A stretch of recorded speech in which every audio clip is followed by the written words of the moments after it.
Yo, what's up guys, TheInsaneGamefreak here to bring you a Season 1 review of Kimi no Todoke, which the first season is covered in like 2 box sets, so it's like this, and then this. So, let's get into it. So anyways, what's up guys? So I'm here to bring you essentially a review of a shoujo. And this isn't like magical girl shoujo or any shoujo or other elements. This is purely just shoujo. Just like, this is the basic form of shoujo. Straight romance. And a lot of people have already clicked off the review because it's like, you're reviewing a romance series. You know damn well that every series that we watch has to have violence, blood, guts, gore, death, deep psychological complexity. Fuck this romantic bullshit. And I probably have already pissed off like the majority of my audience just by mentioning that as a joke. But anyways, no. This is just purely just shoujo. And honestly, to be honest with you, this is technically the first pure-hearted shoujo I've watched. Because Also My God doesn't technically count as a shoujo. And some of the other shows I've watched, like Sailor Moon is a shoujo and Tokyo Mimi was a shoujo, but they're like magical girls, so there is a sense of fighting in that show, in those shows, but like Kimi no Todoke is just a straight romance. And the plot's actually pretty simple. The main girl, Sawako, the chick with the black hair, is a girl who is very, very secluded, but not really by choice. What you're going to notice at the beginning of the series is essentially Sawako has been kind of ostracized by everyone purely just because when she was younger, and she still does now, she looks very scared. Her name is Sawako, but people call her Sadako. Sadako is referring to, I guess, the name of the girl. If anyone's seen, I believe it's The Grudge, where the chick comes out of the TV with the black hair and looks all creepy and shit. That's, I'm assuming, is what Sadako is referring to. People call her literally the chick from The Grudge because she has a naturally scary face.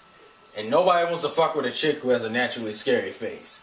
That's the main gimmick with Sadako, is the fact that she's really, really nice and really, really helpful, but she scares the shit out of everybody just purely because of her natural expressions. So the beginning of the series isn't even romance-based. Honestly, it takes until like episode, 8 or 9 before the romance part even starts. And you're probably wondering, well, what the fuck are you doing for the first 8 episodes then? The first 8 episodes are literally just Sadako or Sawako. See, even I'm stuck in that habit now. of Sawako kind of growing and learning to make friends. This is done through her main love interest named Kazuya. Kazuya is the type of character, honestly, I didn't even think I would fucking like, because Kazuya is a stereotypical pretty boy. This dude is friends with everybody in class. There's nobody who seems to hate this guy, and everybody likes him. Sawako, you would think at the beginning has a crush on him, but she doesn't. She admires the fuck out of him. And that needs to be addressed, because a lot of people are going to come in here thinking that she's going to just like Kazuya right off the bat. She doesn't. Well, let me phrase it. She likes him, but she doesn't romantically like him. Like, I like this show because it purely kind of explains the whole intricacies of just liking somebody. It's not just the show starts and you like them. What it is that Sawako originally just admired him. As it went on and as she got more comfortable around him and other people, and things started changing for her, is when her feelings kind of, and I like the way she explains it. It's not like it's like she's always liked him like that, but she didn't realize it until a certain point. That's how it works, and I like that, because like through the first 8 episodes, because what happens really is that she's kind of by herself one day, and Kazuya is like in the classroom while she's watering flowers, and they kind of talk for a few seconds. And it kind of gives her some courage. Then there are these other 2 chicks who are her best friends in the series, named Ayane and Chizuru. And those 2 are kind of outcast in their own rights, because Ayane looks like your stereotypical Japanese whore. Like, she's overly pretty. She's overly sexualized as much as you can be in Kimi no Todoke. And Chizuru is your very violent tomboy kind of characters, and those 2 are already friends in themselves. But what it happens is like during this whole summer, I believe it was like this festival or something, Chizuru and Ayane randomly just go, Sawako, you have a scary face, why don't you help us? And you know, Sawako's kind of dense. It seems like almost every lead in any show seems to be a dense, like a dumbass on some level. But with her, it's really cute because she's only like that because she had no friends, and she's not good in social situations, so it's kind of cute for Sawako. They have her just play like the ghost in like the summer festival that scared the shit out of people, and that's kind of how their friendship starts. And a lot of people would like, and from her perspective, she believes that's because of Kazuya himself. Also, just to note, Kazuya is the one who actually has the crush at the beginning of the show. Literally, I actually think it's either the first or second episode. You already know Kazuya has a crush on Sawako, and it's ridiculous. He is like the most. It's kind of funny for me personally because it's like I'm used to the girls having the crushes because I've watched a lot of harems. So it's kind of funny to see the reverse here. Kazuya is like, he's a cool dude and everyone's friends with him, but when it comes to Sawako, that nigga gets so damn quiet. It's ridiculous. It is so ridiculous. And he says like some of the most ridiculous shit too. It's just kind of like, it's like, Sawako, could you not look at me for a second? And this nigga's just like blushing so hard it's retarded. And you're probably wondering, so it's I believe it's 24 episodes. The first season is 24 episodes. Is the first 24 episodes just romance and all this other ridiculous shit? Well, this is the way I divide it into sections. It's essentially a Sawako kind of becoming a better person arc, which is essentially her making friends with Chizuru and Ayane, befriending more people, becoming more of a person in the classroom, people liking her more, also dealing with some drama, which Sawako handled that so much like a Shonen Jump hero. It was ridiculous. And when I say that, I don't mean that like she fought her way through. I mean, she has a very idealistic way of addressing anything. Because what happens is around I think around 5 and 6, rumors start spreading around about Chizuru and Ayane after they become pretty decent friends. I like this part of the show because it's like they're solidifying their friendship. Because at this point they're kind of chill. They're calling each other by their last names. They're just now starting to call each other by their first names, which in Japan, if anyone knows, that's when you know you become closer. Is when you start using their first names instead of the last name. But there are like these rumors spreading around about Ayane and Chizuru, and the rumor is that Sawako started those rumors. So they're dealing with all that drama, and Sawako doesn't know what to do because of a whole bunch of misunderstandings, which is like one of her catchphrases. She believes almost everything bad happens is because of a misunderstanding, which is pretty funny in itself. But as I said, I like Sawako. She's pretty cute. But like the misunderstanding happens, and through that misunderstanding and through that whole drama with them, they become better friends for it. That's the first part. I think that's like the first 8 episodes.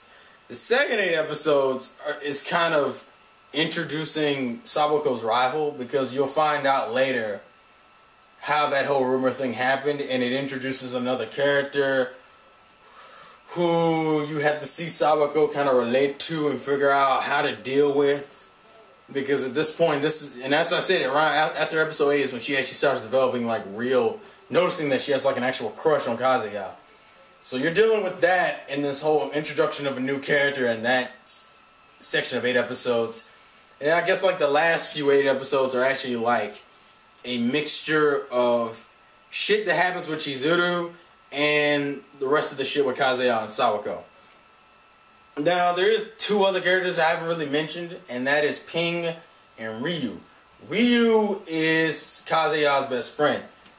If anyone knows Neptune from the Fishman Island arc in One Piece, about him fucking up Zoro's name, Ryu is like the king of this shit, because he cannot get anyone's name that he's just met right. Like, when he's first introduced with Sawako, it takes him almost near the end of the series to get her name right. It is ridiculous. Also, Ryu is going to be important for like that second half of the series because of the shit with Chizuru. Because for those who don't know, Chizuru and Ryu are like childhood friends. I shouldn't even have to say anything else to where that's gonna end up. This cover spoil everything. You bastards! But yeah, that's, I mean, and Ping is a teacher, but he's like the most childish person you've ever met. Apparently he's known Ryu and Kazuya since like middle school because he was like the coach for like I believe it's the baseball, so I think yeah, the baseball team. And Kazuya isn't playing this year, but he still is around to fuck with them. Also, there's a lot of funny moments with like him being afraid of Sawako and like Ayane trolling the shit out of him. Also, there's some funny shit that happens during that whole... Really? What the fuck is that? There's some funny shit that happens with Ping later during that whole Sawako realizing that she's actually in love kind of arc, where there's a lot of misunderstandings, and Ping is just funny as fuck. That's the best way to explain it. Ping is purely there for comedy. I will be shocked if he is developed in season 2, because I think he's literally just there for comedy. But Kimi no Todoke, in terms of the season 1, I enjoyed the hell out of. It was a really good season. For those who aren't into shoujo, I would say try it out. The only thing I have against Kimi no Todoke is 2 things. The mystical feeling you'll feel at the beginning, I think, is just because if it's one of the first pure-hearted shoujos you've watched. Like, if you've never watched another shoujo before, like the whole sparkling and shit, and the fucking freeze framings on people's faces and all that other shit, that you'll kind of get immune to that about around like near episode 8 or 9. No, I take that back. You probably get used to it around like 6 or 7. You'll get used to it like after like the first 6 or 7 episodes. The other thing is that it is slow paced. Like the whole drama with Chizuru, Ayane, and Sawako with the whole rumor shit, that takes about 4 episodes. Even though honestly it shouldn't have taken that. Like there will be points where you'll be like, wow, this is taking so much longer than I thought it would be, because it does take a while for certain scenes. I think it's the friendship stuff and the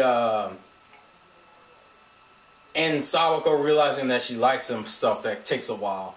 But the thing about the Sawako stuff is that there's a lot of more extra drama in there, and the shit's always going on. Whereas with the fucking friendship arc, it was literally just, there was a whole bunch of misunderstandings. You had to keep seeing characters run around each other and shit. It was ridiculous. But honestly, for season 1, I really enjoyed the shit out of this. I enjoyed this way more than I thought I would. And I bought part 1. I bought season 1 part 1 purely as an impulse buy. I was like, I know this series is very popular in Japan. I figured I'd try it out, and honestly, it worked out for me. As a blind buy, it was a really good show, and I enjoyed the fuck out of it. I love Kimi no Todoke. And season 2 is coming out. I think the first season 2 box set comes out in July. But fucking right. So if you're very iffy about shoujo and you want to give it a shot, I say try it out. I am going to link the link to buy like the first part.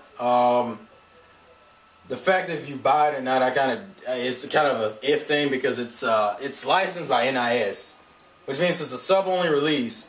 And the only really good bonus you get is the fact that it's in these really, really fucking nice chipboard box sets. It comes with like an art booklet and the DVDs. Oh, it's a Blu-ray DVD combo pack on top of that.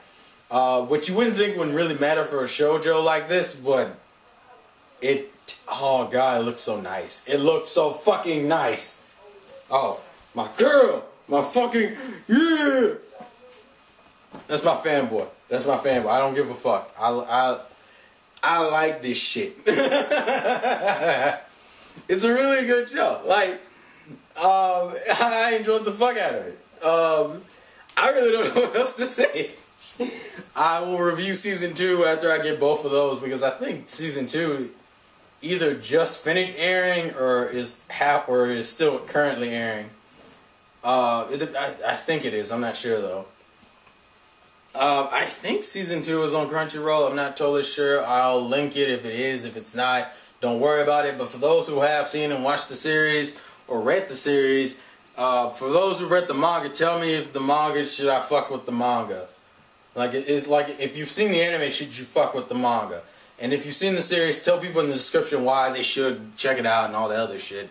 You know, give more recommendations, so this is kind of like a flurry of comments going back and forth with, well, this is what's cool, but don't spoil them, because this is romance. Don't spoil romance. I mean, some of this shit's already telegraphed as it is. Don't spoil some of the few surprises that are in there. But I just really enjoyed the hell out of the show. So that's essentially all there is for me.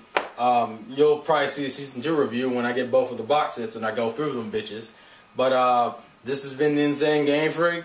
If you liked the video, thank you. If you favored the video, thank you. Fuck, if you disliked the video, thank you. Thank you for everything you do. All the love you give me, the views, the comments, and the responses, they're always fucking welcome. So, life's a game, but a win, and I'll catch you guys later. Peace.